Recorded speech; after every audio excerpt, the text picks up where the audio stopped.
شروع اللہ کے نام سے اور لاکھوں درود محمد صلی اللہ علیہ وآلہ وسلم پر۔ دوستو السلام علیکم۔ ہم نے پہلے آپ کو ریزن بیہائنڈ دا غزوات میں جنگ بدر کے بارے میں بتایا کہ جنگ بدر کیوں ہوئی تھی۔ آج ہم آپ کو جنگ احد کے بارے میں بتائیں گے کہ آخر جنگ احد کی کیا وجہ تھی کہ احد پہاڑ کے پاس مسلمانوں اور قریش کے درمیان ایک اتنی بڑی جنگ ہو گئی۔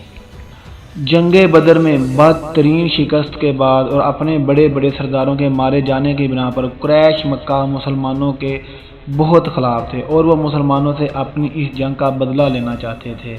اسی بنا پر ابو سفیان نے 1 سال جنگ کی تیاری کی اور اس نے 3000 فوج، 3000 اونٹ اور 200 گھڑ سواروں کا ایک لشکر تیار کی۔ دوسری طرف مسلمانوں کے پاس 700 مجاہدین، 50 تیر انداز اور 4 گھڑ سوار تھے۔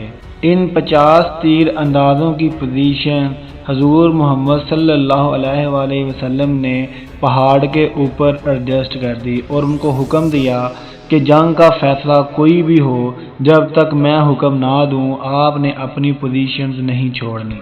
ناظرین، ہم آپ کو ریزنز بیہائنڈ دا غزوات میں صرف اسلامی جنگوں کی وجوہات بتا رہے ہیں کہ آخر جنگیں کیوں ہوئیں۔ یہی ایک وجہ تھی کہ جنگ احد مسلمان اور قریش کے درمیان ہوئی جو ہم نے آپ کو بتائی۔ اس کے بعد ہم آپ کو اگلی ویڈیو میں اسلام کی تیسری جنگ کے بارے میں بتائیں گے کہ وہ آخر کیوں ہوئی۔ بہت شکریہ۔